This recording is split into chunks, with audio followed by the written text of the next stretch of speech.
മഹാനായ ആദരമായ പ്രവാചകൻ നബി മുഹമ്മദ് മുസ്തഫ സല്ലല്ലാഹു അലൈഹി വസല്ലമ തങ്ങൾ ഒരിക്കൽ സഹാബത്തിന്റെ മുമ്പിലിരുന്ന് നസീഹത്ത് നടത്തി. എന്നിട്ട് പ്രവാചകൻ ദുആ ചെയ്യാൻ സമയമായപ്പോ നബിതങ്ങൾ സഹാബത്തിനോട് പറഞ്ഞു, കുടുംബ ബന്ധങ്ങൾ മുറിച്ച ആരെങ്കിലും ഉണ്ടെങ്കിൽ ഈ മജ്ലിസിൽ നിന്ന് എഴുന്നേറ്റ് പോകണേ എന്ന് നബി മുഹമ്മദ് മുസ്തഫ. ദുആ ചെയ്യാൻ സമയമായ സമയത്ത് സഹാബത്തിന്റെ ഇടയിൽ നബിതങ്ങൾ പറയാ, കുടുംബ ബന്ധങ്ങൾ മുറിച്ച ആരെങ്കിലും ഇവിടെ ഇരിക്കുന്നുണ്ടെങ്കിൽ നീ ഇവിടെ നിന്ന് എഴുന്നേറ്റ് പോകണം, ഞാൻ ദുആ ചെയ്യാൻ പോകുകയാണ്. നബിതങ്ങൾ പറയാ, ഞാൻ ദുആ ചെയ്യാൻ പോകുകയാണ്. അപ്പൊ അതുകൊണ്ട് ഈ ഇരിക്കുന്നവരുടെ ഇടയിൽ കുടുംബ ബന്ധങ്ങൾ മുറിച്ച ആരെങ്കിലും ഉണ്ടെങ്കിൽ എഴുന്നേറ്റ് പോകാൻ. കാരണം കുടുംബ ബന്ധം മുറിച്ച ഒരാൾ ആ മജ്ലിസിൽ ഉണ്ടെങ്കിൽ ആ ദുആക്ക് ഇജാബത്ത് ഉണ്ടാകാൻ സാധ്യത വളരെ കുറവാണ്. അതുകൊണ്ട് എഴുന്നേറ്റ് പോകണേ എന്ന് നബിതങ്ങൾ തന്റെ സ്വഹാബത്തിനോട് പറഞ്ഞു എന്ന് ചരിത്രം പറയുമ്പോ, കുടുംബ ബന്ധം മുറിക്കുന്നതിന്റെ എത്രത്തോളം അതിന്റെ നാശം, അതിന്റെ ഭവിഷ്യത്ത് എത്ര വലുതാണെന്ന് ഈ ഒരൊറ്റ ഹദീസ് മതി നമുക്ക് മനസ്സിലാക്കാൻ. കാരണം കുടുംബ ബന്ധം മുറിച്ച ഒരാളിരിക്കുന്ന മജ്ലിസിലെ ദുആയ്ക്ക് പോലും ദുആയ്ക്ക് ഇജാബത്തില്ല. അത്രത്തോളം വലിയ പാപമാണ് എന്റെ പ്രിയപ്പെട്ട സഹോദരങ്ങളെ കുടുംബ ബന്ധം മുറിക്കുക എന്ന് പറയുന്നത്. ഇപ്പൊ ഇവിടെ ഇത്രയും പേര് ഒരുമിച്ച് കൂടിയിരിക്കുന്നുണ്ട്. എനിക്കറിയാം നിങ്ങളിൽ പലരും മിണ്ടാറില്ല, പരസ്പരം സലാം പറയാറില്ല. പടച്ചവനെ പിന്നെ വിളിച്ചതിന്റെ പേരിൽ എല്ലാരും കൂടെയല്ല, എന്നാ പിന്നെ ഒന്ന് പോയി കൂടിയേക്കാം എന്ന ലക്ഷ്യത്തോടെ എന്റെ പ്രിയപ്പെട്ട സഹോദരങ്ങളെ അങ്ങനെ ഒരു വിഭാഗം ഈ മജ്ലിസിൽ ഇരിക്കുന്നുണ്ട്. മറ്റൊരു വിഭാഗമുണ്ട്, അവര് കാണുമ്പോ ചിരിക്കും, അങ്ങോട്ടും ഇങ്ങോട്ടും ചിരിക്കും, സലാം പറയും, പക്ഷെ ഉള്ളിൽ വൈരാഗ്യമാണ്. അങ്ങനെ വന്നിരിക്കുന്നവരും ഈ സദസ്സിലുണ്ട്. എന്റെ പ്രിയപ്പെട്ട സഹോദരങ്ങൾ, അതുകൊണ്ട് പ്രത്യേകിച്ച് നേട്ടമൊന്നുമില്ല.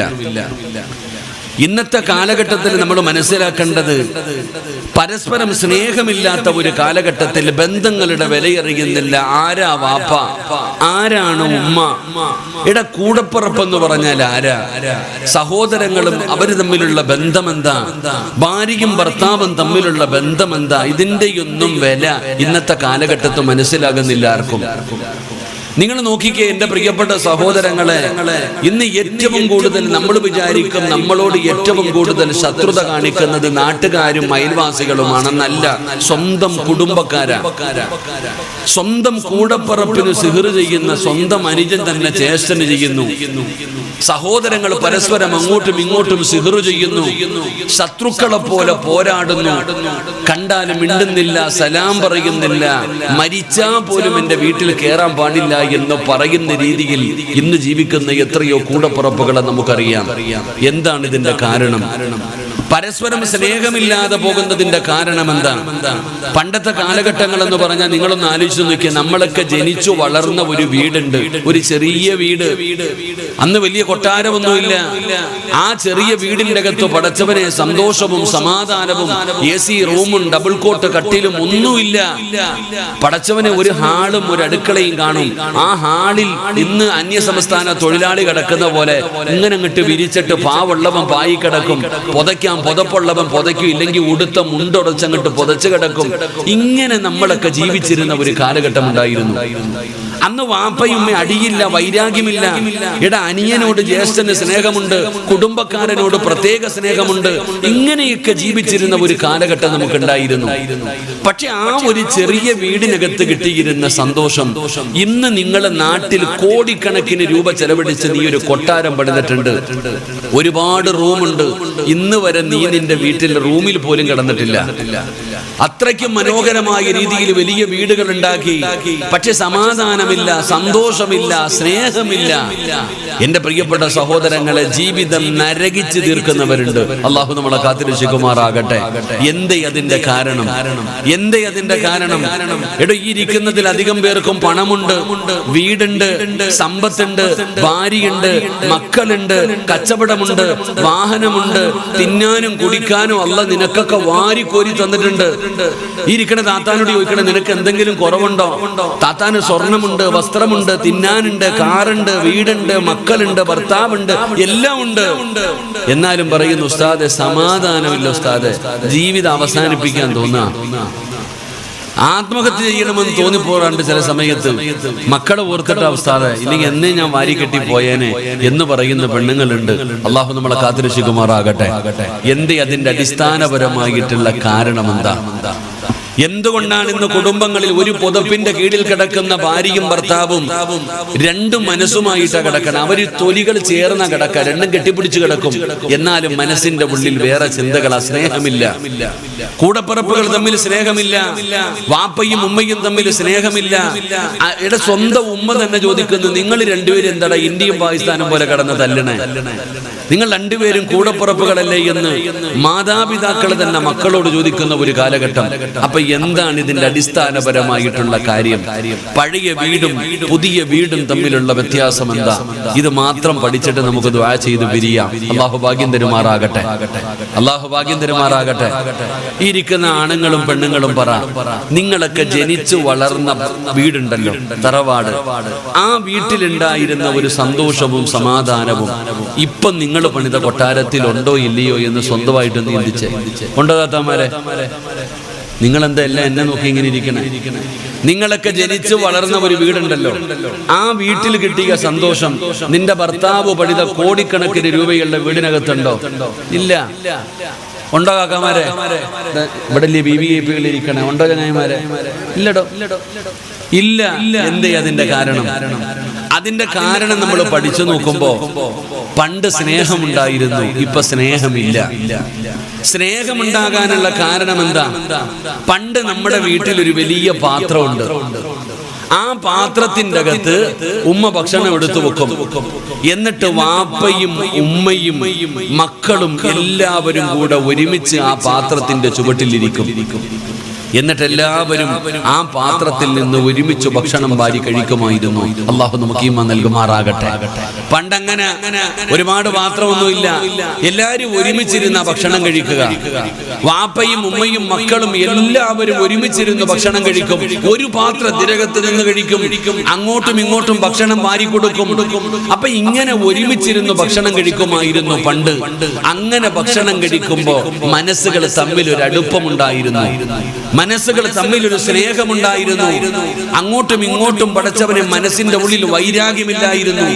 ഒരുമിച്ചിരുന്ന് ഭക്ഷണം കഴിച്ചു കഴിഞ്ഞാൽ മനസ്സുകൾ തമ്മിലെടുക്കും.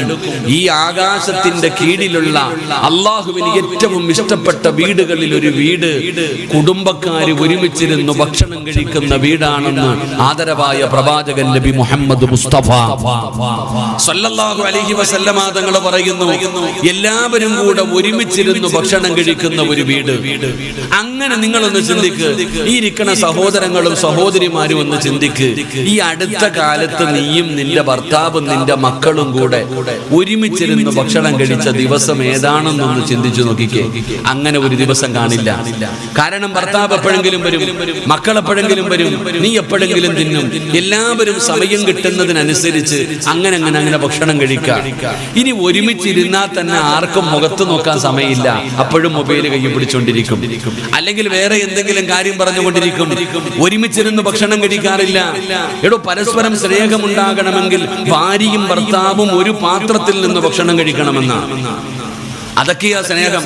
അല്ലാതെ കാമുകനും കാമുകയും കൂടെ വല്ലവന്റെ പെണ്ണും പിള്ളയും വിളിച്ചോണ്ട് പോയിട്ട് ഏതെങ്കിലും ഐസ്ക്രീം ബാറിൽ പോയിട്ട് ഒരു ഐസ്ക്രീമിനകത്ത് രണ്ടുപേരും ഒരു സ്പൂൺ ഇട്ട് കഴിക്കുന്നതൊന്നുമല്ല സ്നേഹം. സ്നേഹം എന്ന് പറഞ്ഞാൽ എന്താ? ഉസ്താദെ, എന്റെ ഭർത്താവിന് എന്നോട് സ്നേഹമില്ല, എന്റെ ഭാര്യയ്ക്ക് എന്നോട് സ്നേഹമില്ല എന്ന് പറയുന്നവരുണ്ടല്ലോ. സ്നേഹം ഉണ്ടാകാതിരിക്കാനുള്ള കാരണം എന്താ?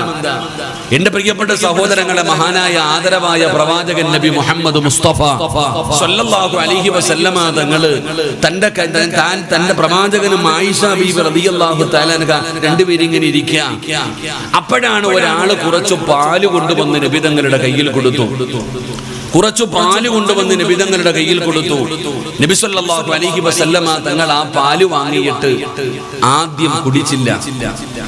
നബി തങ്ങൾ തന്റെ ഭാര്യയായ ആയിഷയുടെ കയ്യിൽ കൊടുത്തിട്ട് പറഞ്ഞു, ആയിഷ നീ കുടിക്ക്, അല്ലാഹു ഈമാൻ നൽകുമാറാകട്ടെ. ഉറക്കപ്പറ, അല്ലാഹു ഈമാൻ നൽകുമാറാകട്ടെ.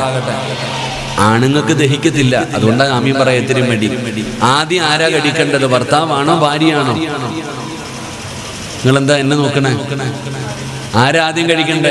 നമ്മൾ കല്യാണം കഴിഞ്ഞ് മണിയറയിൽ പോകുമ്പോൾ ആദ്യം ഇവൻ പാല് കുടിക്കും, എന്നിട്ട് പെണ്ണുപിള്ളയ്ക്ക് പാല് കൊടുക്കും. അങ്ങനെ നബിതങ്ങളുടെ കയ്യിൽ അല്പം ഭക്ഷണം കൊണ്ടുവന്ന് കൊടുത്തപ്പോ നബിതങ്ങൾ കുടിക്കാതെ ആയിഷയുടെ കയ്യിൽ കൊടുത്തിട്ട് പറഞ്ഞു, ആയിഷ നീ കുടിക്ക ആയിഷ. നബിതങ്ങൾ ആയിഷ ബീവിക്ക് കൊടുത്തു. ആയിഷ ബീബി റളിയല്ലാഹു തആല പാല് കുടിച്ചു. മദി നബിയെ വയറ് നിറച്ചു കുടിക്ക ആയിഷ. ആയിഷ ബീബി റളിയല്ലാഹു തആല വയറ് നിറച്ചു പാല് കുടിച്ചിട്ട് മദി നബിയെ ഈ വയറ്റിലെ സ്ഥലമില്ല നബിയെ. നബിതങ്ങളുടെ കയ്യിലേക്ക് തിരിച്ചു കൊടുത്തപ്പോ ആ പാലിന്റെ പാത്രം ഇങ്ങനെ നബിതങ്ങൾ തിരയുകയാ. ആ കുടിച്ച പാലിന്റെ പാത്രത്തിന്റെ ചുറ്റുഭാഗത്തും നബിതങ്ങൾ ഇങ്ങനെ തിരയുന്നുണ്ട്. ആയിഷ ബീബി റളിയല്ലാഹു തആല ചോദിച്ചു, എന്തേ നബിയെ കളഞ്ഞുപോയ വസ്തു തിരയണ പോലെ എന്താ തിരയണേ? എന്താണ് നീ തിരയുന്നത് എന്ന് ചോദിക്കുമ്പോ നബിതങ്ങൾ പറഞ്ഞ മറുപടി, ആയിഷ നിന്റെ ചുണ്ട് നീ എവിടെ വെച്ചാണ് കുടിച്ചതെന്ന് ഞാൻ തിരയുകയാണെന്ന് നബിയിന റസൂലുള്ളാഹി സ്വല്ലല്ലാഹു അലൈഹി വസല്ലം. നിന്റെ ചുണ്ട് എവിടെയാണ് വെച്ച് കുടിച്ചത്, ആ സ്ഥലം ഞാൻ തിരയുകയാ. അവസാനം അങ്ങനെ തിരഞ്ഞ് കണ്ടുപിടിച്ചിട്ട് തന്റെ ഭാര്യ എവിടെയാണോ ചുണ്ട് വെച്ച് കുടിച്ചത് അതേ സ്ഥലത്ത് തന്നെ നബിതങ്ങൾ തന്റെ ചുണ്ട് ചേർത്ത് വെച്ചിട്ട് ആ പാല് കുടിച്ചു എന്ന് ചരിത്രം പഠിപ്പിക്കും. ഇതാ ഭാര്യയും ഭർത്താവും തമ്മിലുള്ള ബന്ധം. അത്രത്തോളം അടുപ്പമുണ്ടാകണം. ഈ ബന്ധം കണ്ടിട്ടാണ് മക്കൾ വളരുന്നത്. ഇത് കണ്ടാണ് ഉസ്താദല്ല, പള്ളിയിലെ ഉസ്താദന്മാരോ അല്ലെങ്കിൽ സ്കൂളിലെ ടീച്ചർമാരോ അല്ല, ഏറ്റവും ഒന്നാമത്തെ അധ്യാപകർ ഉസ്താദന്മാരും വാപ്പയും ഉമ്മയുമാ. നിങ്ങളെ കണ്ടാ നിങ്ങളുടെ മക്കൾ വളരുന്നത്. നിന്റെ ശീലമാണ് നിന്റെ മക്കൾക്ക് ഉണ്ടാകുന്നത്. അപ്പൊ അതുകൊണ്ട് ആ മക്കൾക്ക് മാതൃകയാകുന്ന രീതിയിൽ വേണം നിങ്ങൾ ജീവിക്കാൻ. നീയാണ് പഠിപ്പിച്ചു കൊടുക്കേണ്ടത് അല്ലാഹ് ആരാണെന്ന്. ഒരു വാപ്പയുടെ കടമയാണ് മക്കൾക്ക് അല്ലാഹനെ കുറിച്ച് പഠിപ്പിച്ചു കൊടുക്കൽ, നബിതങ്ങൾ ആരാണെന്ന് പഠിപ്പിച്ചു കൊടുക്കൽ, ബന്ധങ്ങളും സ്വന്തങ്ങളും പറഞ്ഞു കൊടുക്കൽ. ഇത് മദ്രസയിൽ ഞങ്ങൾക്ക് അതിനോടുള്ള മഹത്വത്തെ കുറിച്ച്, അതിന്റെ ശ്രേഷ്ഠതയെ കുറിച്ച് പറയാനേ കഴിയൂ. നീ നിന്റെ ഉപ്പാനെയും ഉപ്പയുടെ സഹോദരനും ഉമ്മയുടെ സഹോദരനും ബന്ധുക്കളെ കൊണ്ടുപോയി കാണിക്കുകയും അവരുമായി പരിചയപ്പെടുത്തുകയും ബന്ധം സ്ഥാപിക്കുകയും ചെയ്യേണ്ട ഉത്തരവാദിത്വം മാതാപിതാക്കൾക്കുള്ളതാ. എന്നാൽ ഇന്നങ്ങനെയില്ല. അങ്ങനെ ഇല്ലാതെ വരുമ്പോൾ എന്റെ പ്രിയപ്പെട്ട സഹോദരങ്ങളെ, വലിയ നാശങ്ങളിലേക്ക് കുടുംബങ്ങൾ പോയി അവസാനിക്കുന്നു. ഇന്ന് കുടുംബങ്ങൾ പരസ്പരം തമ്മിലടിക്കാനുള്ളതായി മാറുന്നു. ഇന്ന് കുടുംബത്തിൽ ഗ്രൂപ്പുണ്ട്, സുബ്ഹാനല്ലാഹ്. അതിനകത്ത് കയറാൻ പറ്റുമോ? എല്ലാം കൂടെ ഒരു വാട്സപ്പ് ഗ്രൂപ്പ് ഉണ്ടാക്കിയിട്ട് കുടുംബങ്ങൾ യോജിക്കുന്നതിന് വേണ്ടി ആ ഗ്രൂപ്പ് ഉണ്ടാക്കുന്നത്. പക്ഷെ അതിനകത്ത് കിടന്ന് തമ്മിത്തല്ലിയിട്ട് തമ്മിലടിച്ച് പിരിയുന്ന അവസ്ഥയായി ഇപ്പൊ കാണുന്നത്. ഏഷണിയും പരദൂഷണവും പറയാനുള്ള, കുത്തുവാക്ക് പറയാനുള്ള ഒരവസരമായിട്ടാണ് ഇന്ന് ഗ്രൂപ്പുകൾ കാണുന്നത്. അതുകൊണ്ട് എന്റെ പ്രിയപ്പെട്ട സഹോദരങ്ങളെ, ഒരിക്കലും കുടുംബ ബന്ധങ്ങൾ മുറിക്കാൻ പാടില്ല. കുടുംബ ബന്ധം മുറിക്കുന്നവൻ അവൻ ഇരിക്കുന്ന മജ്‌ലിസിലെ ദുആയ്ക്ക് പോലും ഇജാബത്തില്ല എന്ന ഹദീസ് നമുക്ക് പഠിപ്പിക്കുന്നു. അതുകൊണ്ട് ബന്ധങ്ങൾ നമ്മൾ എപ്പോഴും ചേർത്തു പിടിക്കാൻ മനസ്സു കാണിക്കണം. നമ്മൾ ചേർത്തു പിടിച്ചാലേ നമ്മുടെ മക്കൾ നമ്മളെ ചേർത്തു പിടിക്കൂ. നമ്മൾ എന്താണോ കാണിക്കുന്നത്, നമ്മൾ എന്താണോ ചെയ്യുന്നത്, അതാണ് നമ്മുടെ മക്കളും ചെയ്യുന്നത്. അവർക്ക് മാതൃകയാകണം.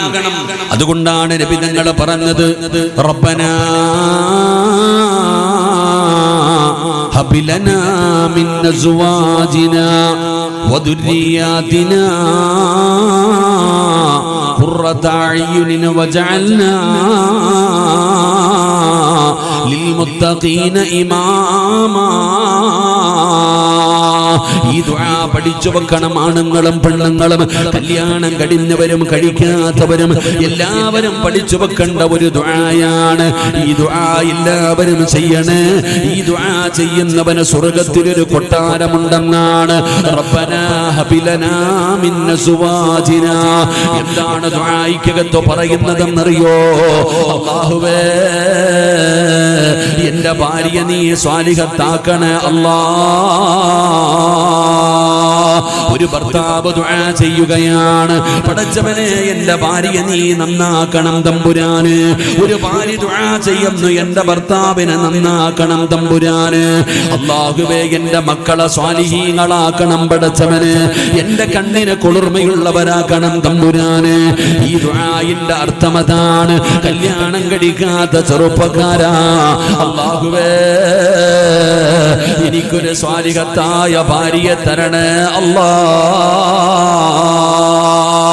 എനിക്ക് അല്ലാഹുവിനെ ഭയന്ന് ജീവിക്കുന്ന ഒരു ഭർത്താവിനെ തരണേ അല്ലാഹ്.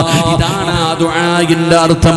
അതുകൊണ്ട് വാപ്പ ദുആ ചെയ്യുകയാണ്, എന്റെ ഭാര്യയെ നന്നാക്കണം തമ്പുരാനെ, എന്റെ മക്കളെ നന്നാക്കണം തമ്പുരാനെ, അവരെനിക്ക് സ്വർഗം വാങ്ങിത്തരുന്നവരാക്കണം തമ്പുരാനെ. എന്നിട്ട് അവസാനം നീ പറയുന്നത് എന്തെന്നറിയുമോ? അല്ലാഹുവേ എന്നെ നീ നന്നാക്കണേ അല്ലാ, എന്നെ നീ നന്നാക്കണം തമ്പുരാനെ, എന്നെ ഇമാമാക്കണം തമ്പുരാനെ. പള്ളിയിലെ ഇമാമല്ല, മഹല്ലിലെ ഇമാമല്ല, പിന്നെ എന്നെ ആരാണ്, എന്നെ എങ്ങനെയാണ് ഇമാമാക്കേണ്ടത്? ലിൽ മുത്തഖീന ഇമാമാ, എന്റെ ഭാര്യയുടെ ഇമാമാക്കണം, എന്റെ മക്കളുടെ ഇമാമാക്കണം, എന്റെ ഭാര്യക്കും എന്റെ മക്കൾക്കും മാതൃകയാകുന്ന, അവർക്ക് രണ്ടുപേർക്കും ഇമാമത്ത് നിൽക്കാൻ അർഹതയുള്ള എനിക്ക് എന്നെ നീ ഇമാമാക്കണേ എന്ന് അല്ലാഹുവിനോട് ദുആ ചെയ്യണമെന്ന് നബി തങ്ങൾ പഠിപ്പിക്കുമ്പോ, എന്റെ പ്രിയപ്പെട്ടവരെ, കുടുംബമെന്ന് പറഞ്ഞാൽ ആരാ? ഈ കാണുന്ന ഓളമൊന്നുമല്ല സഹോദരാ. കുടുംബമെന്ന് പറഞ്ഞാൽ ആരെന്നറിയോ? കുടുംബത്തിന്റെ വില എന്തെന്നറിയോ? കുടുംബത്തിന്റെ മഹിമ എന്തെന്നറിയോ? അല്ലാഹുവിന്റെ വിശുദ്ധമായ ഖുർആൻ യാസീൻ പാരായണം ചെയ്യുന്നവരാ. ആ യാസീൻ എന്ന് പറയുന്ന സൂറത്തിന്റെ അകത്തൊരായത്ത് കാണാം, വഅസ്വാജുഹും ഫീ ദിലാലിൻ അലൽ അറായികി മുത്തഖിയൂൻ ലഹും ഫീഹാ ഫാകിഹതു വലഹും മാ യദ്ദഊൻ സലാമുൻ ഖൗലൻ മിർ റബ്ബിർ റഹീം. ഈ ഒരുമിച്ച് കൂടിയിരിക്കുന്ന എന്റെ പ്രിയപ്പെട്ടവരോട് പറയുകയാണ്, നാളെ ഞാനും നിങ്ങളും അല്ലാഹുവിന്റെ സ്വർഗത്തിലേക്ക് കടന്നു ചെല്ലുമ്പോ പാലിരിപികളും തേനിരിപികളും എടുക്കുന്ന പടച്ചറപ്പിന്റെ അനുഗ്രഹങ്ങൾ കൊണ്ട് നിറച്ച സ്വർഗമുണ്ടല്ലോ. ലഹും ജന്നാതുൻ തജ്രീ മിൻ തഹ്തിഹൽ അൻഹാർ. പാലിരിപികളും തേനിരിപികളും എടുക്കുന്ന ഞാനും നിങ്ങളും എത്ര ചിന്തിച്ചാലും മനസ്സിലാകാത്ത അല്ലാഹുവിന്റെ സ്വർഗമുണ്ടല്ലോ. പടച്ചവനെ, അല്ലാഹു എല്ലാം ഒരുക്കി വെച്ചിരിക്കുകയാണ്. അവിടെ കഷ്ടപ്പാടില്ല, ദുരിതമില്ല, ജോലിയില്ല, ദാരിദ്ര്യമില്ല, പട്ടിണിയില്ല, പ്രയാസമില്ല. അവിടെ വഅദ് കേൾക്കണ്ട, വഅദ് പറയണ്ട, സദഖ കൊടുക്കണ്ട, നിസ്കരിക്കണ്ട, നോമ്പ് പിടിക്കണ്ട, ഒരു നന്മയും ചെയ്യണ്ട.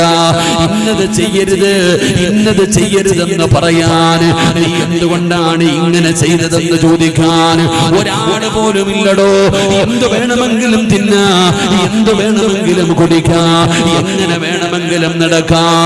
ചോദിക്കാനും പറയാനും ആരുമില്ലാത്ത പടച്ചറപ്പിന്റെ സ്വർഗമുണ്ടല്ലോ. അവിടെ പ്രായമുള്ളവരില്ല, ഗ്ലാമർ കുറഞ്ഞവരില്ല. എന്റെ ചെറുപ്പക്കാരാ, എല്ലാവർക്കും 33 വയസ്സാ. അള്ളാന്റെ സ്വർഗത്തില് ആണിനും പെണ്ണിനും 33 വയസ്സാണ്. എന്റെ പ്രിയപ്പെട്ടവരെ, അവിടെ കറുത്തവരില്ല. എല്ലാവർക്കും മഹാനായ യൂസുഫ് നബി അലൈഹിസ്സലാം, അല്ലാഹുവിന്റെ പ്രവാചകനായ യൂസുഫ് നബിയുടെ ഗ്ലാമറാണ്. എല്ലാവരും പടച്ചവനെ 33 വയസ്സുകാര് അടിച്ചു പൊളിച്ച് അല്ലാഹുവിന്റെ സ്വർഗത്തിൽ ഇങ്ങനെ നടക്കാം. ആ സ്വർഗത്തിലേക്ക് ഞാനും നിങ്ങളും കടന്നു ചെല്ലുമ്പോ ഒരു കുടുംബം കാണുകയാണ്, ഒരു കുടുംബത്തെ കാണുകയാണ്. ഒരു ഭാര്യയും ഭർത്താവും തന്റെ മക്കളുടെ കൈപിടിച്ചിട്ട് അല്ലാഹുവിന്റെ സ്വർഗത്തിലെ ചാരുകസേരയിലിരുന്ന് ആടുകയാണ്. അവര് സുഖിക്കുകയാണ്. ബീച്ചിലല്ലടോ, കടപ്പുറത്തല്ലടോ. അല്ലാഹുവിന്റെ സ്വർഗത്തിൽ ഒരു ഭാര്യയും ഒരു ഭർത്താവും തന്റെ മക്കളുടെ കൈപിടിച്ചിട്ട് അവര് കുടുംബസമേതം സ്വർഗത്തിലിരുന്ന് ആസ്വദിക്കുകയാണ്. നിങ്ങൾ അവരുടെ ചാരത്ത് നിൽക്കുകയാണ്. അവർക്ക് ഖിദ്മത്ത് ചെയ്യാൻ, അവർക്ക് ഭക്ഷണം എടുത്തു കൊടുക്കാൻ, അവർക്ക് ആവശ്യമുള്ളത് ചെയ്തു കൊടുക്കാൻ അല്ലാഹുവിന്റെ സ്വർഗത്തിലെ സഹോദരാ, നിങ്ങൾ നിന്റെ ചാരത്ത് വന്ന് നിൽക്കുകയാ. അതിലുണ്ട് മുന്തിരി തോട്ടവും റുമ്മാനും രസമുള്ളതാ കദളിപ്പഴം തിന്നാനും താരാട്ടു പാടാൻ തോഴിമാർ പലരുണ്ട്. കൈമുട്ടുവാൻ ചില ദാസിമാർ വരവുണ്ട്. റബ്ബേ, മണിയില്ല റബ്ബേ, വാങ്ങുവാനാ വീട് കൊതിയുണ്ട് വല്ലാതെപ്പോഴും അതിനോട്. അതിലേക്കു നീ ഒരു പാസുതാമന്നാനേ, അതു നിന്റെ പക്കൽ മാത്രമാഹന്നാനേ. ഒരുമിച്ച് കൂടിയവരോട് പറയുകയാണ്, ഈ വഅലിന്റെ സദസ്സിലിരിക്കുന്ന ഈ സംഗമത്തിൽ ഒരുമിച്ച് കൂടിയ ഒരു ഭർത്താവ് തന്റെ ഭാര്യയുടെ കയ്യിൽ പിടിക്കുന്നു, അല്ലാഹു തന്ന മക്കളെ കയ്യിൽ പിടിക്കുന്നു. എന്നിട്ട് അല്ലാഹുവിന്റെ സ്വർഗ്ഗത്തിൽ പോയിട്ട് അവര് ചാരുകസേലിരുന്ന് ഇങ്ങനെ സുഖിക്കുകയാണ്, അവര് സ്വർഗ്ഗത്തിലിരുന്ന് ആസ്വദിക്കുകയാണ്. ആ സമയത്തതാ സ്വർഗ്ഗത്തിലേക്ക് കടന്നു വരുന്ന മലക്കുകൾ അവരോട് പറയുന്നു, അസ്സലാമു അലൈക്കും. മരിക്കുന്ന കാലം വരെ ഒരു പാപം ചെയ്യാത്ത അല്ലാഹുവിന്റെ മലക്കുകളുണ്ടല്ലോ, നിന്നെയും നിന്റെ ഭർത്താവിനെയും നിന്റെ മക്കളെയും കാണുമ്പോ അവര് പറയുന്നു, അസ്സലാമു അലൈക്കും. സ്വർഗ്ഗത്തിലെ മലക്കുകൾ പോലും നിന്നോട് സലാം പറയുകയാ. അതാ സ്വർഗ്ഗത്തിൽ കടന്നു വരുന്നവര് മുഴുവനും, സ്വർഗ്ഗത്തിൽ കടന്നു വരുന്നവര് മുഴുവനും നിന്നെ കാണുമ്പോ സലാം പറയുകയാണ്. ഇന്ന് നിന്നോട് പറയാ മടിയാണ്, നീ ആരാണെന്ന് ആർക്കും അറിയില്ല. എന്നാൽ ഇവിടെ ഇരിക്കുന്ന ഒരു കുടുംബത്തെ കാണുമ്പോ സ്വർഗ്ഗത്തിലെ മലക്കുകൾ സലാം പറയുകയാ, സ്വർഗ്ഗവാസികൾ സലാം പറയുകയാ.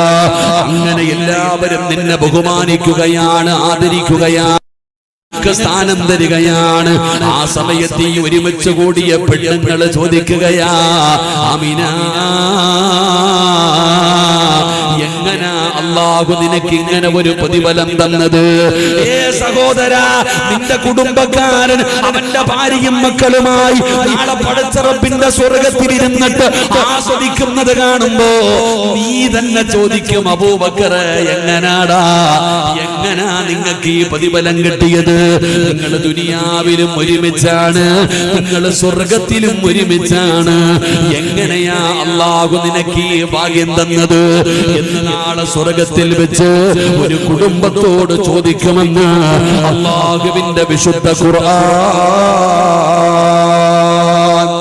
അള്ളാന്റെ വിശുദ്ധമായ ഖുർആൻ പറയുന്നു, ഈ സദസ്സിലിരിക്കുന്ന ഒരു മനുഷ്യൻ നാളെ അവന്റെ ഭാര്യയും അവന്റെ മക്കളെയും കയ്യും പിടിച്ചിട്ട് സ്വർഗ്ഗത്തിലിരുന്നിട്ട് ഇങ്ങനെ ആസ്വദിക്കും, ഊഞ്ഞാലിനകത്തിരുന്നിട്ട് ഇങ്ങനെ ആസ്വദിക്കും. ചുറ്റുഭാഗത്ത് ഖിദ്മത്ത് ചെയ്യാൻ പെണ്ണുങ്ങൾ ഉണ്ടാകും, ചുറ്റുഭാഗത്ത് ഖിദ്മത്ത് ചെയ്യാൻ പെണ്ണുങ്ങൾ ഉണ്ടാകും. നീ സ്വർഗ്ഗത്തിൽ ഇരുന്ന് ആസ്വദിക്കുമ്പോ മലക്കുകൾ പോലും നിന്നോട് പറയും അസ്സലാമു അലൈക്കും. നിന്റെ വിഷമം എന്താ? ഇപ്പൊ ഇവിടെ ഇറങ്ങി പോകുമ്പോ നിന്റെ കുടുംബക്കാരി പോലും നിന്നോട് സലാം പറയുന്നില്ല, നിന്റെ കുടുംബക്കാരി പോലും പറയുന്നില്ല, നിന്റെ കുടുംബക്കാരൻ പറയുന്നുണ്ടോ നീ ആരാന്നറിയോ? എന്നാ നാളെ പടച്ച റബ്ബിന്റെ പരലോകത്ത് മലക്കുകൾ പറയും നിന്നോട് സലാം. അള്ളാന്റെ സ്വർഗ്ഗത്തിൽ വെച്ച് മലക്കുകൾ പറയും, വരുന്നവനും പോകുന്നവനും എല്ലാം പറയും. എല്ലാരും ചോദിക്കും, എങ്ങനാ ഇവിടെ വന്നതെന്ന്. ഞാൻ സ്വർഗ്ഗത്തിൽ പോയപ്പോ ഒരുമിച്ചല്ലേ പോണ്ടേ? സ്വർഗ്ഗത്തിൽ പോകുമ്പോ ഒരുമിച്ചാ പോണ്ടേ? അല്ല, വിരുന്നിന് പോകുമ്പോ ഒറ്റയ്ക്കല്ല പോണ്ടേ, കുടുംബസമേതാ പോണ്ടേ. വിരുന്നിന് വരുമ്പോ നീ മാത്രം വന്നാ മതി എന്ന് ആരും വിളിക്കാറില്ല. അള്ളാഹ് പറയുന്നത് എല്ലാരും വിരുന്നിന് വരാനാ പറയണ, സ്വർഗ്ഗത്തിലേക്ക് കുടുംബസമേതം പോകണം. അള്ളാഹു ഭാഗ്യം തരുമാറാകട്ടെ, അള്ളാഹു ഭാഗ്യം തരുമാറാകട്ടെ. കുടുംബസമേതം വേണം വിരുന്നിന് പോകാൻ. അള്ളാഹു വിരുന്നിന് വിളിക്കുന്നു. അള്ളാഹ് പറയാ വരാൻ, ചീത്ത വിളിക്കാതിരുന്നാ മതിയില്ലേ അല്ലേ?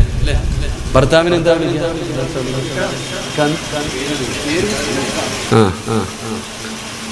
ഞാൻ കുടുംബം കലക്കാൻ വന്നതല്ല, അതുകൊണ്ട് ഞാൻ പറയണില്ല. ഞാന് ഒരു വീട്ടിൽ പോയി, ഒരു വീട്ടിൽ പോയപ്പോ ഭാര്യ ഭർത്താവിനെ വിളിക്കുന്നു, എടാ ഇങ്ങെടുക്കടാ. ഇങ്ങനെ എടാ, ഭർത്താവിനെ എടാന്ന് വിളിക്കുന്ന പെണ്ണുങ്ങളില്ലേ? പ്രേമിച്ചല്ലേ കിട്ടിയത്, അതുകൊണ്ട് പിന്നെ എടാ വാടാ ആണല്ലോ അല്ലേ? പ്രേമിച്ച് കല്യാണം കഴിഞ്ഞല്ലോ, അവന് പിന്നെ ഒന്നും പറയാനില്ലല്ലോ. എടാ എടാ തന്നെ വിളിക്കാം. ചില പേര് വിളിക്കില്ലേ? പേര് വിളിക്കാറില്ലേ? ഭർത്താവിന്റെ പേര് വിളിക്കാറില്ലേ? ആ, വിളിക്കാറുണ്ടില്ലേ? ഉമ്മാനെ എന്താ വിളിക്കണേ? ആമിന ഉമ്മാന. നീയൊക്കെ നിന്റെ ഉമ്മാനെ വിളിക്കണ എന്താ? വാപ്പാടെ പേര് അബൂബക്കർ എന്നാ, നീ വാപ്പാന്നാണ് വിളിക്കണ, അബൂബക്കർ വാപ്പാന്നാ വിളിക്കണ. ആമിന ഉമ്മാനെ വിളിക്കണ. എന്താ ഉമ്മയുടെ പേര്? എന്റെ പേര് സിറാജ്. എന്റെ മോൻ എന്നെ കാണുമ്പോ സിറാജ് വാപ്പ, സിറാജ് വാപ്പാന്നാ വിളിക്കണ്ട. എന്റെ പെണ്ണുമ്പോൾ എന്നെ വിളിക്കേണ്ടത് സിറാജിക്ക, സിറാജിക്ക.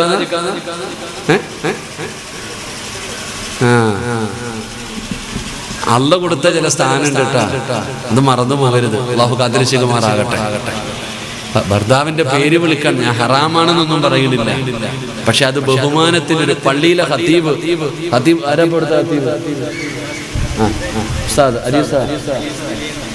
ഇമാമ് ഉസ്താദിനെ ഇമാമെ ഉസ്താദ് എന്ന് വിളിക്കണോ? അലി ഉസ്താദ്, അലി ഇമാമെ അലി ഇമാമ എന്ന് വിളിക്കുക.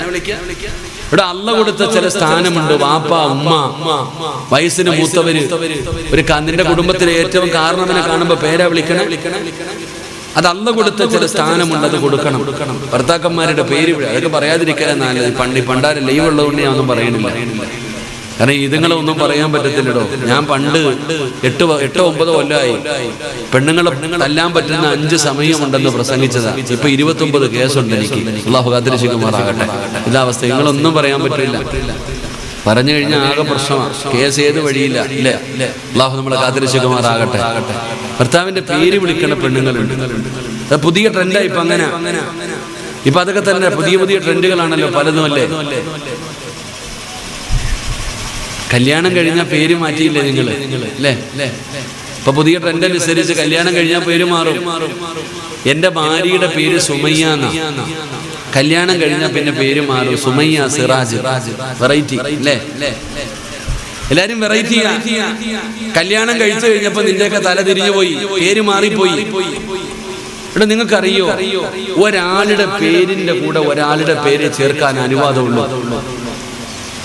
ഒരാളുടെ പേരിന്റെ കൂടെ ഒറ്റ പേരെ ചേർക്കാൻ അനുവാദമുള്ളൂ. ആരുടെ പേരാ?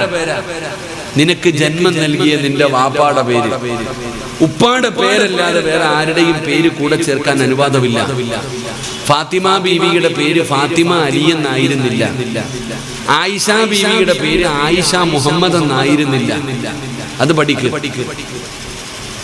കാരണം വാപ്പയും മക്കളും തമ്മിലുള്ള ബന്ധം ഒരിക്കലും മുറിയൂല. നിന്റെ കെട്ടിയവൻ എപ്പോ വേണമെങ്കിലും നിന്നെ തേച്ചിട്ട് വേറെ പെണ്ണ് കെട്ടും. അള്ളാഹു കാത്തിരക്ഷിക്കുമാറാകട്ടെ. നീയും ഭർത്താവും തമ്മിലുള്ള ബന്ധം എന്താ? നിന്നെ എപ്പോ വേണമെങ്കിലും ഓൻ ഒഴിവാക്കും, എന്നിട്ട് വേറെ പെണ്ണ് കെട്ടും. അപ്പൊ നീ ആധാർ തിരുത്തോ? എങ്ങനെ താത്ത തിരുത്തോ? നിന്റെ ഭർത്താവ് മരിച്ചുപോയി, നീ എന്ത് ആധാർ തിരുത്തോ? അതാ മനസ്സിലാക്കണ്ടേ. പേരുകൾ ചേർക്കുന്ന അങ്ങനെ പുതിയ ട്രെൻഡുകൾ കടന്നു വരികയാണ്. അതുകൊണ്ടാണ് ഞാൻ പറഞ്ഞത്. അപ്പൊ ഞാൻ പറഞ്ഞു വന്നത്, നീ സ്വർഗത്തിൽ പോകുമ്പോ നിന്റെ ഭാര്യ ഉണ്ടാകണം, നിന്റെ മക്കൾ ഉണ്ടാകണം. പോകുമ്പോ കുടുംബ സമേതം പോകണം. അള്ളാഹു ഭാഗ്യം തരുമാറാകട്ടെ. അള്ളാഹു ഭാഗ്യം തരുമാറാകട്ടെ. അപ്പൊ എല്ലാരും ചോദിക്കും, നിങ്ങൾ എങ്ങനെയാ ഇവിടെ വന്നേന്ന്?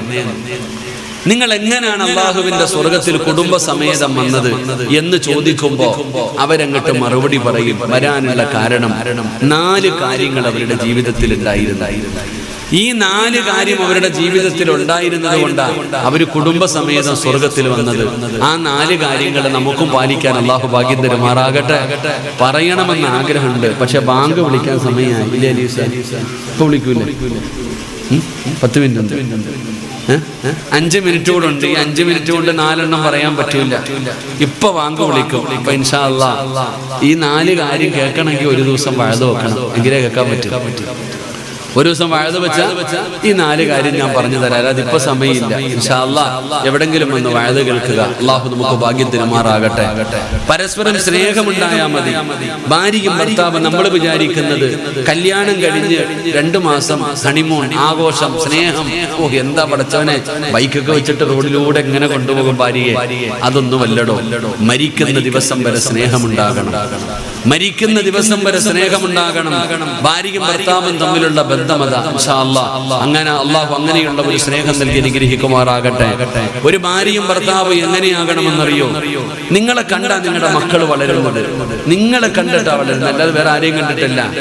ഉപ്പാടെ സ്വഭാവം ഉമ്മയുടെ സ്വഭാവം മക്കൾക്കുണ്ടാകും, അത് കണ്ടിട്ടാ വളരുന്നത്. പക്ഷെ നിങ്ങൾ മനസ്സിലാക്കുന്നില്ല എങ്ങനെയാണ് ഈ സ്നേഹം ഉണ്ടാകുന്നത്, എങ്ങനെയാണ് ഇവർ തമ്മിലുള്ള ബന്ധം എന്താ. ഇവിടെ ഒരു ഭാര്യയും ഭർത്താവും തമ്മിലുള്ള ബന്ധം നിങ്ങൾ മനസ്സിലാക്കും. മക്കളെ വളർത്തേണ്ടത് എങ്ങനെയാണെന്ന് പഠിക്കുക. ഞാൻ ഒരു ചരിത്രം പറയാം. ഒറ്റ ചരിത്രം ഞാൻ നിങ്ങൾക്ക് പറയാം. മക്കളെ എങ്ങനെയാണ് വളർത്തേണ്ടതെന്ന് ഞാൻ പറഞ്ഞു തരാം. എന്റെ പ്രിയപ്പെട്ട സഹോദരിമാരെ, മഹാനായ ആദരവായ പ്രവാചകൻ നബി മുഹമ്മദ് മുസ്തഫ സല്ലല്ലാഹു അലൈഹി വസല്ലമ തങ്ങൾക്ക് ഒരുപാട് ഭാര്യമാരുണ്ടായിരുന്നു. നബി തങ്ങൾക്ക് എന്നാൽ ഭാര്യമാരിൽ ഏറ്റവും കൂടുതൽ ഇഷ്ടം മഹദിയായ ഖദീജ ബീവി റളിയല്ലാഹു തആല അൻഹ. അള്ളാന്റെ റസൂലിന് ഏറ്റവും ഇഷ്ടം ഖദീജാനെയാണ്. ഖദീജ ബീവി മരണപ്പെട്ടു, എന്നാലും നബിതങ്ങൾ എപ്പോഴും പറയും എന്റെ ഖദീജ, എന്റെ ഖദീജ, എന്റെ ഖദീജ. ഒരു ഭാര്യയോടും മറ്റൊരു ഭാര്യയെ കുറിച്ച് പറഞ്ഞാൽ ഓക്കൊട്ടും ഇഷ്ടപ്പെടില്ല. അപ്പൊ നബിതങ്ങൾ എപ്പോഴും മറ്റുള്ളവരോട് പറയും, മറ്റു ഭാര്യമാരെന്തെങ്കിലും ചെയ്യുമ്പോ പറയും എന്റെ ഖദീജ അങ്ങനല്ലട്ടാ, ആയിഷ നിന്നെ പോലെയല്ല എന്റെ ഖദീജ. മറ്റുള്ള ഭാര്യമാരോട് മുഴുവനും നബിതങ്ങൾ ഖദീജയെ കുറിച്ച് മദ്ഹ് പറയും. സ്നേഹമെന്ന് പറഞ്ഞാൽ നബിതങ്ങൾക്ക് ആരെങ്കിലും ഒരു നല്ല ഭക്ഷണം കൊണ്ടുവന്ന് കൊടുത്ത ആ ഭക്ഷണം നേരെ ഖദീജയുടെ ഫ്രണ്ടിന്റെ വീട്ടിൽ കൊടുത്തു വിടും. അതാ സ്നേഹം.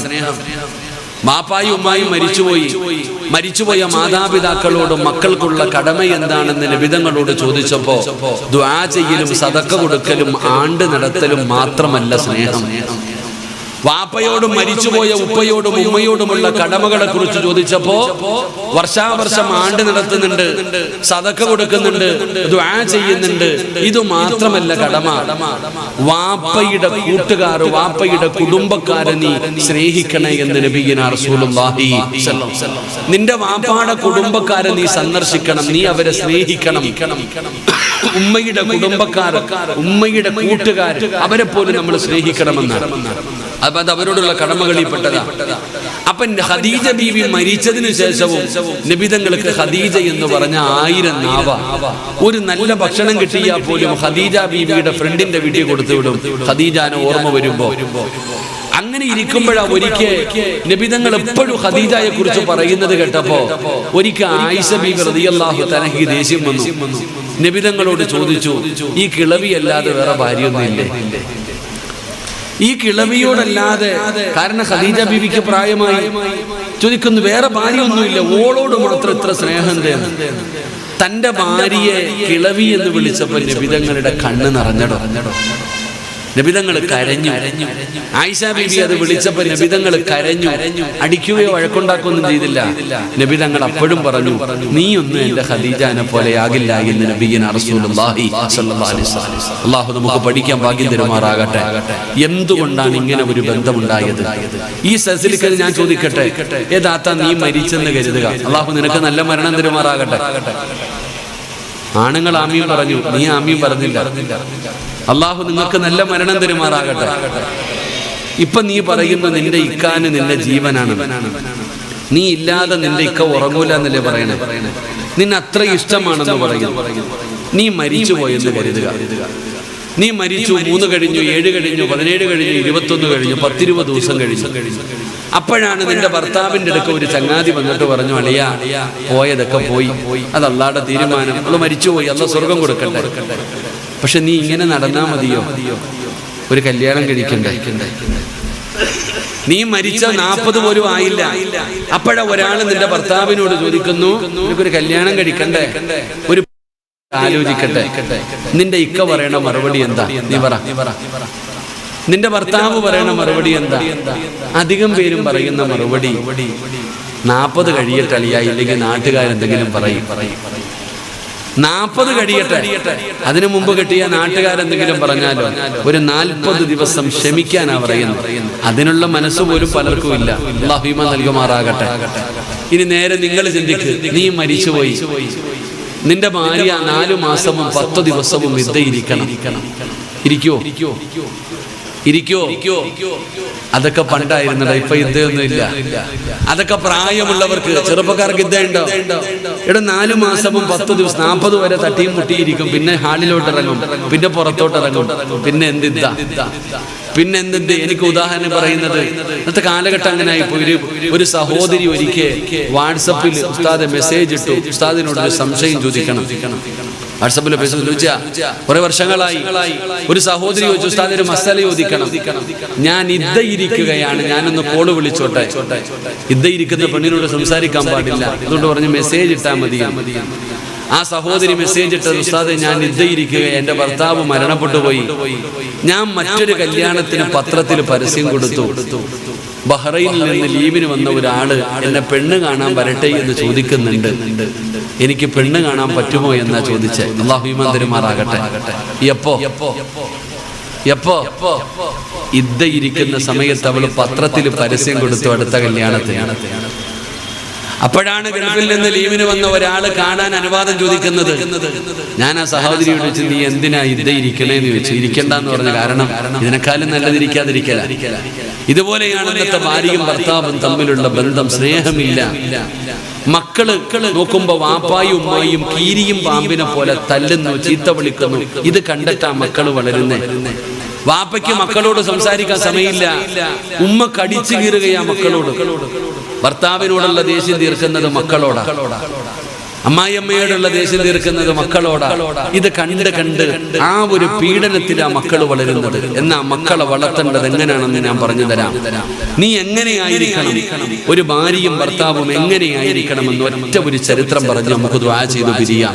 അള്ളാഹു നമ്മുടെ ഈ മജ്ലിസ് കബൂലാക്കുമാറാകട്ടെ, അള്ളാഹു സ്വീകരിക്കുമാറാകട്ടെ.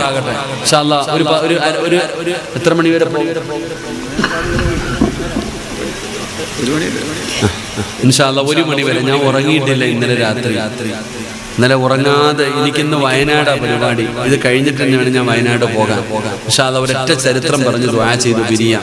അള്ളാഹു നമുക്ക് ഈമാൻ നൽകുമാറാകട്ടെ, അള്ളാഹു ഈമാൻ നൽകുമാറാകട്ടെ.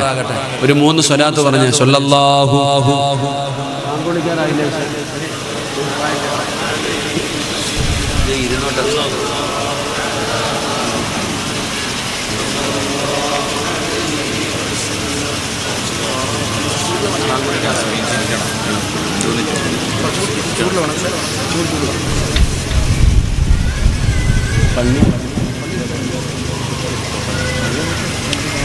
ഇൻഷാ അല്ലാഹ് 1 മണിക്ക് നമുക്ക് ദുആ ചെയ്ത് പിരിയാം. ഇരിക്കല്ലേ? നിങ്ങൾ എന്തേപ്പോ ഒരു ചൊടിയുള്ളതുപോലെ ഇരിക്കല്ലേ? പിരിവൊന്നുമില്ലല്ലോ. സാധാരണ പോകുമ്പോ പിരിവിനെ കുറിച്ചാണ് പറയും. ഇന്ന് പിന്നെ പിരിവില്ലാത്തതുകൊണ്ട് സമാനമുണ്ട്. ഞാൻ ഇരുന്നോട്ടെ. നിങ്ങളെന്താ ചിരിച്ചേ?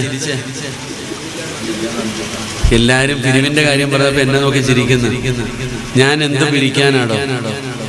ഈ റോഡിൽ കൂടെ പോകുമ്പോ കരിമ്പ് ജ്യൂസ് അടിക്കുന്ന മെഷീൻ കണ്ടിട്ടുണ്ടോ? ഓനെടുക്ക പോയിട്ട് ഒരു ഗ്ലാസ് കരിമ്പ് വേണം, ജ്യൂസ് വേണം എന്ന് പറഞ്ഞാൽ ഓൻ 3 കരിമ്പ് എടുത്തിട്ട് അതിനകത്തോട്ട് കയറ്റും. അടിച്ചെടുക്കാൻ പറ്റുന്നതിന്റെ മാക്സിമം ഓൻ അടിച്ചെടുക്കും. എന്നിട്ട് അവസാനം ഇതെല്ലാം കൂടെ എടുത്ത് അങ്ങോട്ടും ഇങ്ങോട്ടും മടക്കും.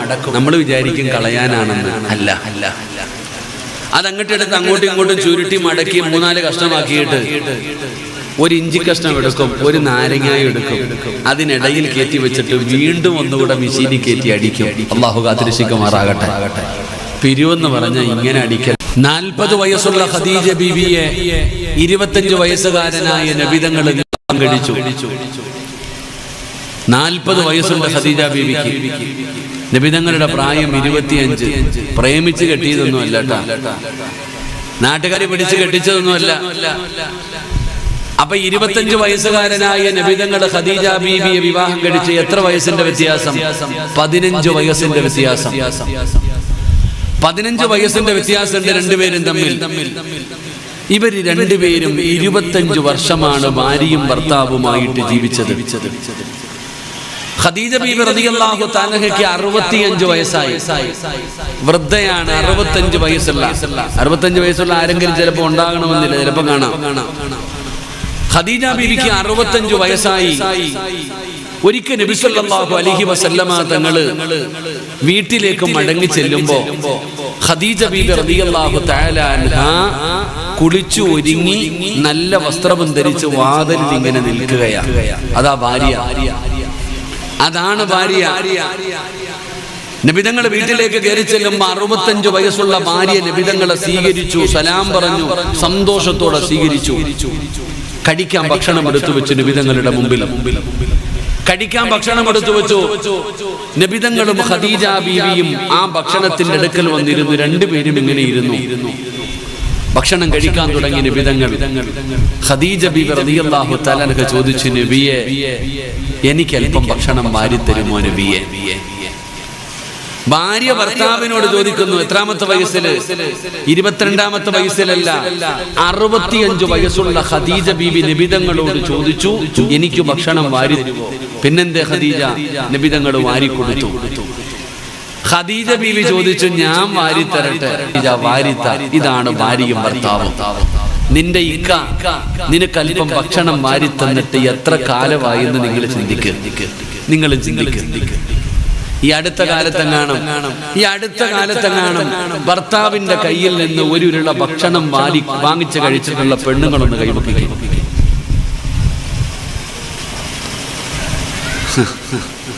ഒരു 10 പേര് കൈവക്കി. നിങ്ങൾ എത്ര വലിയ ഭാഗ്യവതികളാണെന്നറിയോ? ആണുങ്ങൾ ആരെങ്കിലും ഉണ്ടോ?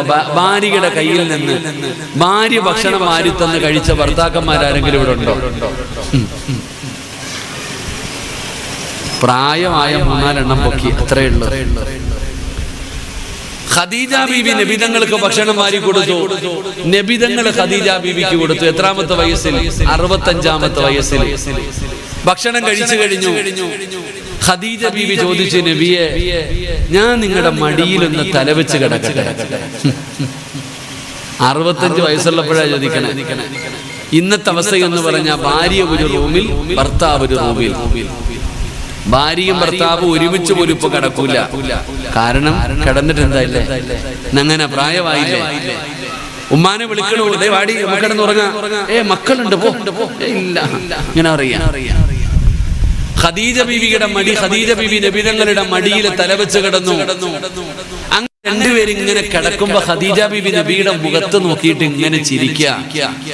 അപ്പൊ നബിതങ്ങൾ ചോദിച്ചു, നീ എന്തേ ഖദീജ എന്നെ ഇങ്ങനെ നോക്കണേ? എന്തിനാ നീ എന്നെ ഇങ്ങനെ നോക്കണേ? ഖദീജയുടെ മറുപടി, നിങ്ങൾക്ക് എന്തൊരു ഗ്ലാമറാ നബിയെ, നിങ്ങൾക്ക് എന്തൊരു സൗന്ദര്യമാ. അള്ളാന്റെ റസൂല് വിട്ടുകൊടുത്തില്ല. ഖദീജ ബീവിയോട് ചോദിച്ചു, 25 കൊല്ലമായില്ലേടി എന്നെ കാണാൻ തുടങ്ങിയിട്ട്, ഇന്നത്തെ ഒരു പ്രത്യേകത. അങ്ങനെ പരസ്പരം സംസാരിച്ചു കൊണ്ടിരിക്കുന്നതിന്റെ ഇടയിൽ ഖദീജ ബീവി റളിയല്ലാഹു തആല അൻഹ നബിതങ്ങളുടെ കയ്യിൽ ഇങ്ങനെ മുറുകെ പിടിച്ചു. എന്നിട്ട് ചോദിച്ചു, നബിയെ, ഞാൻ നിങ്ങളുടെ കൂടെ കൂടിയിട്ട് 25 വർഷമായി.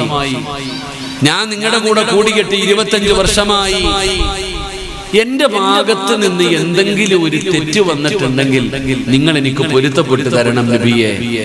അള്ളാഹുവിന്റെ പ്രവാചകൻ ചോദിച്ചു, ഇന്ന് എന്തു പറ്റി ഖദീജ, പൊരുത്തമൊക്കെ ചോദിക്കുന്നത് നീ എന്നോട് പൊരുത്തമൊക്കെ ചോദിക്കുന്നല്ലേ, എന്താ പ്രത്യേകത?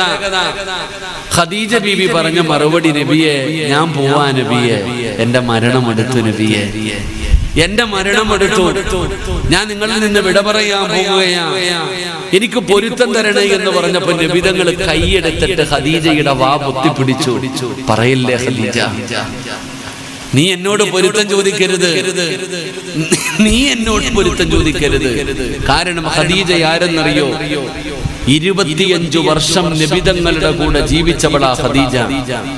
നബിയെക്കാൾ 15 വയസ്സ് കൂടുതലാണ് ഖദീജയ്ക്ക്. ആ ഖദീജയ്ക്ക് അള്ളാഹു സ്വർഗത്തിൽ കൊടുക്കുന്നത് ഒരു കൊട്ടാരം കൊടുക്കും, ഒരു മുത്തുകൊണ്ട് പണിത ഒരു കൊട്ടാരം. ഒരു പെണ്ണിനും ലോകത്തത് കിട്ടൂല. ലോകത്ത് ഒരു പെണ്ണിനും കിട്ടാത്ത പ്രതിഫലം. എന്തിനെന്നറിയോ? 25 വർഷക്കാലം അള്ളാഹുവിന്റെ പ്രവാചകൻ എന്ന് പറയുന്ന ഭർത്താവിന്റെ കൂടെ ജീവിച്ചിട്ട് ഒരിക്കൽ പോലും ഖദീജ ബീബി നബിതങ്ങളുടെ മുമ്പിൽ ശബ്ദമുയർത്തി സംസാരിച്ചിട്ടില്ല. അള്ളാഹുവിന്റെ പ്രവാചകന് 40-ാമത്തെ വയസ്സിലാണ് നുബൂവത്ത് കിട്ടുന്നത്. 25-ാമത്തെ വയസ്സിലാണ് ഖദീജയെ വിവാഹം കഴിക്കുന്നത്. പടച്ചവനെ, പ്രവാചകനായിട്ടില്ല, പിന്നീടാണ് പ്രവാചകനായത്. ആ 25 വർഷക്കാലം നബിതങ്ങളുടെ കൂടെ ജീവിച്ചിട്ട് ആ 15 വയസ്സ് കൂടുതലുള്ള ഖദീജ ഒരിക്കൽ പോലും ശബ്ദമുയർത്തിയിട്ട് സംസാരിച്ചിട്ടില്ല. പടച്ചവനെ, ഇതാണ് ഭാര്യ, പെങ്ങളെ. ആ ഖദീജയാണ് നബിതങ്ങളുടെ കയ്യിൽ പിടിച്ചിട്ട് പറയുന്നത്, യാ റസൂലല്ലാഹ്, മുത്തി നബിയേ, മരണമെടുത്തു നബിയേ, പോകാ സമയമായി നബിയേ, എനിക്ക് പൊരുത്തം തരണേ നബിയേ. ഖദീജ, പരാതിയില്ല ഖദീജ, പൊരുത്തം ചോദിക്കല്ലേ ഖദീജ. നബി തങ്ങൾ കരയുകയാണ്. ഭാര്യ യാത്ര പറയുമ്പോ, ഭാര്യ പിരിയാൻ പോകുമ്പോ അല്ലാഹുവിന്റെ റസൂൽ ഇരുന്ന് കരയുകയാണ്. അതാ പറഞ്ഞു ഖദീജ എനിക്ക് പൊരുത്തമാ. 65 വയസ്സുള്ള ഖദീജ ബീബി റളിയല്ലാഹു തആല അൻഹ ചാടി എഴുന്നേൽക്കുകയാണ്. നബി തങ്ങളെ കെട്ടിപ്പിടിച്ചു. ഉമ്മാ, നബി തങ്ങളെ കെട്ടിപ്പിടിച്ചിട്ട് എന്റെ ഭർത്താവിന്റെ പൊരുത്തം എനിക്ക് ലഭിച്ചല്ലോ. കെട്ടിപ്പിടിച്ച് ചുടുചുംബനം കൊടുക്കുകയാണ്. 65 വയസ്സുകാരി സന്തോഷം കൊണ്ട് തുള്ളിച്ചാടുകയാ. എന്നിട്ട് ചോദിക്കുന്നു, യാ റസൂലല്ലാഹ്,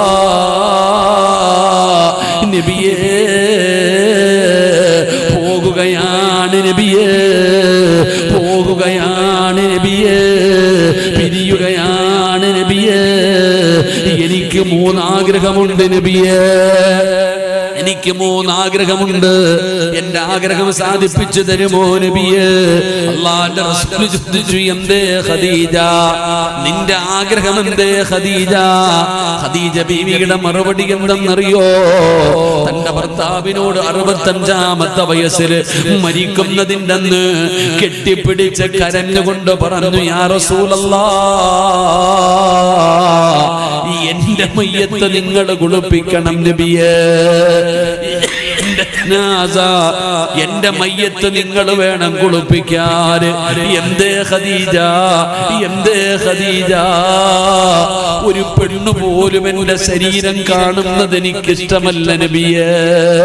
നിങ്ങൾ കണ്ട ശരീരമാണ് ഇത്, നിങ്ങൾ കണ്ട ശരീരമാണ്. നിങ്ങൾ കണ്ടത് എന്റെ മയ്യത്ത് കുളിപ്പിക്കുമ്പോ എന്തായാലും പെണ്ണുങ്ങൾ എന്റെ ശരീരം കാണും. എനിക്കിഷ്ടമല്ല നബിയേ, എനിക്കിഷ്ടമല്ല നബിയേ.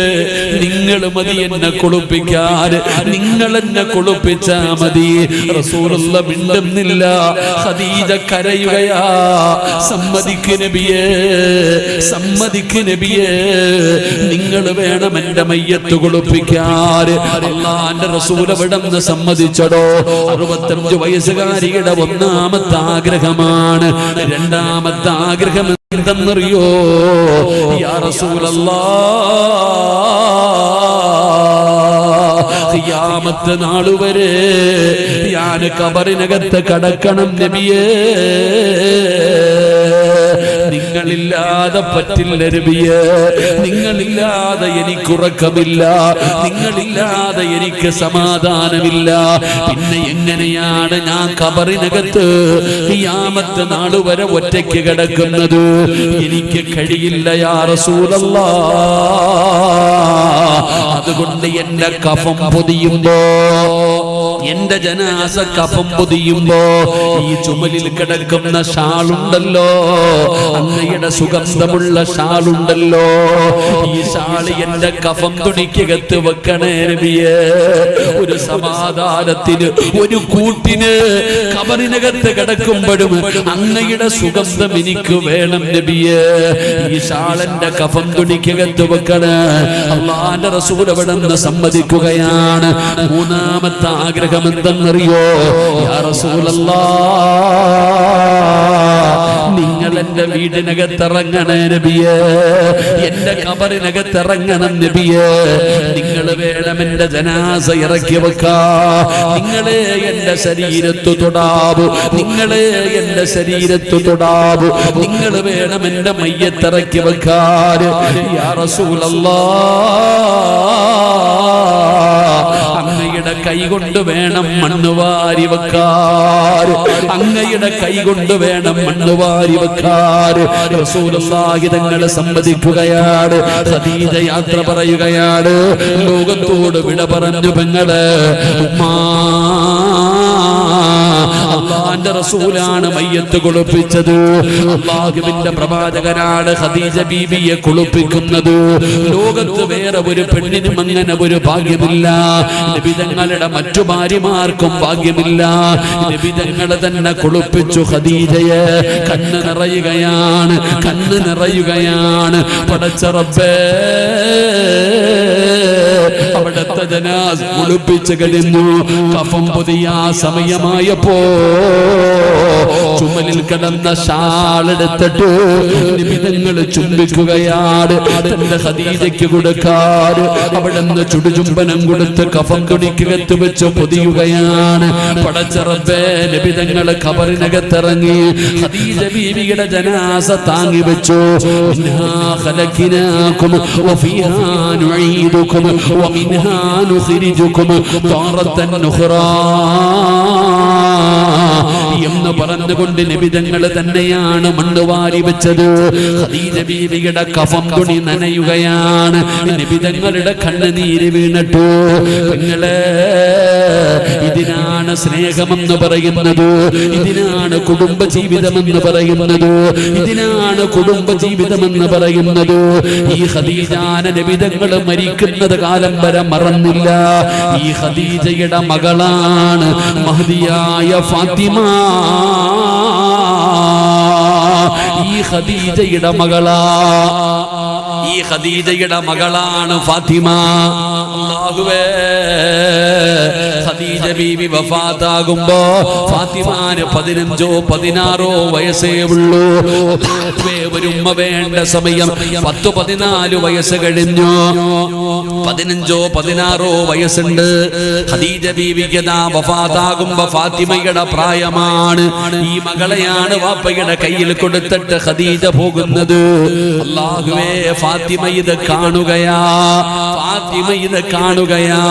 ഉമ്മ മരിക്കുന്ന രംഗമാണ് പറയുന്നത്. പിന്നെ വാപ്പയുടെ മരണവും ഫാത്തിമ കണ്ടടോ. ഫാത്തിമ വാപ്പ മരിക്കുമ്പോഴും അവിടെ തന്നെയുണ്ട്. കാണുന്ന രംഗം എങ്ങനെയെന്നറിയോ?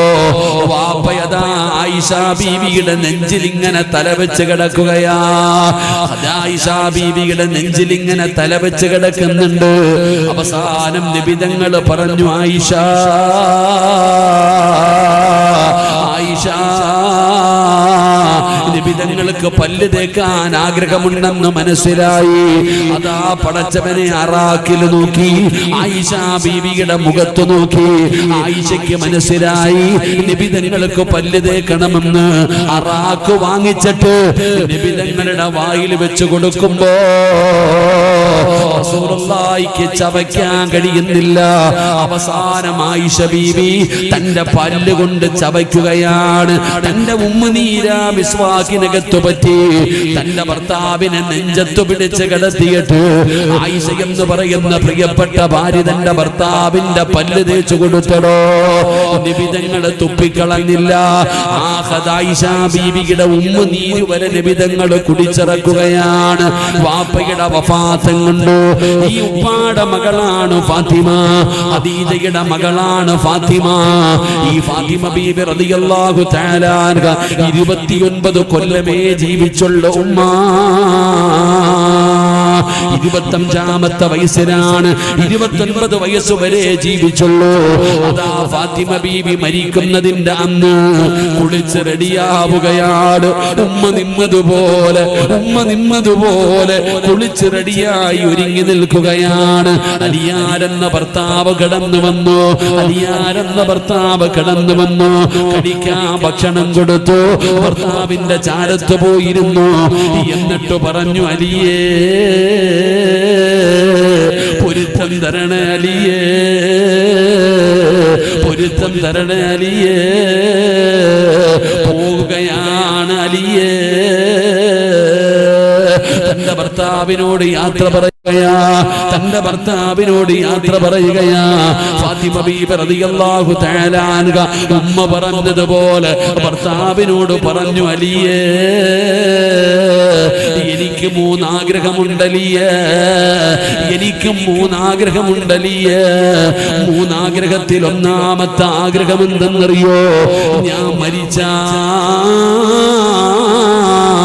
എന്നെ പകല് കബറടക്കരുത്, രാത്രിയിൽ വേണം കബറടക്കാൻ, രാത്രിയിൽ വേണം കബറടക്കാൻ. എന്തേ ഫാത്തിമ പകല് കബറടക്കിയാൽ എന്തേ ഫാത്തിമ? അള്ളാന്റെ റസൂലിന്റെ പൊന്നുമോള് പറഞ്ഞ മറുപടി എന്തെന്നറിയോ? എന്റെ മയ്യത്ത് പൊതിയുന്നത്, എന്റെ മയ്യത്ത് ചുമക്കുന്നത്, എന്റെ മയ്യത്ത് കബറിൽ ഇറക്കി വെക്കുന്നത് അന്യപുരുഷന്മാരാണ് അലിയേ. ജനാസ കഫം പൊതിഞ്ഞിട്ട് കൊണ്ടുപോകുമ്പോ പകലാണെങ്കിൽ എന്റെ ശരീരത്തിന്റെ വടിവ് കാണുമല്ലോ. ജനാസ കൊണ്ടുപോകുന്ന സമയത്ത് പോലും ഒരാൾ എന്റെ ശരീരം കാണരുത്, എന്റെ ശരീരത്തിന്റെ വടിവ് കാണരുത്. എനിക്കിഷ്ടമല്ല അലിയേ. ഭർത്താവിനോട് പറഞ്ഞ ഭാര്യയാണ് മഹദിയായ ഫാത്തിമ. ആരെ കണ്ട് വളർന്ന മകളാ? അമ്മയായ ഖദീജ ബീവിയെ കണ്ടാ വളർന്നത്, ഉപ്പയായ നബി തങ്ങളെ കണ്ടാണ് വളർന്നത്. അതുകൊണ്ടാണ് ഫാത്തിമയും അങ്ങനെയായി, ഫാത്തിമയും അങ്ങനെയായി. എന്റെ പെങ്ങളെ ജീവിതമെന്ന് പറഞ്ഞാൽ ഇതാ. അതുകൊണ്ട് സ്നേഹിക്കണേ, പരസ്പരം തമ്മിലടിക്കരുത്, പരസ്പരം വഞ്ചിക്കരുത്, പരസ്പരം കളിയാക്കരുത്, പരസ്പരം ആദരിക്കാൻ പഠിക്കൂ, ബഹുമാനിക്കാൻ പഠിക്കൂ. അല്ലാഹു തന്ന ജീവിതം എരിഞ്ഞു തീർക്കരുത്, അല്ലാഹു തന്ന ജീവിതം അഭിനയിച്ചു തീർക്കരുത്. സ്നേഹിക്കടോ, സന്തോഷത്തോടെ കഴിയടോ. അതുകൊണ്ട് ഈ മഹല്ല സംഗമത്തിൽ പങ്കെടുത്തവരോട് പറയുകയാ, നിങ്ങൾ ഇവിടെ നിന്ന് പിരിയുമ്പോ എല്ലാവരോടും സലാം പറയണേ. പെങ്ങളെ മുസാഫഹത്ത് ചെയ്യണേ മോളെ, ഒന്ന് കെട്ടിപ്പിടിക്കണേ. നിന്റെ കുടുംബത്തിലെ പ്രായമുള്ള ഉമ്മമാര് അവരെ നീ ഒന്ന് കെട്ടിപ്പിടിക്കൂ, അവരോടൊന്ന് സലാം പറയൂ. ആ പ്രായമുള്ളവർക്കൊരു ചുംബനം കൊടുക്കൂ. നിന്റെ മനസ്സ് തുറക്കു പെങ്ങളെ.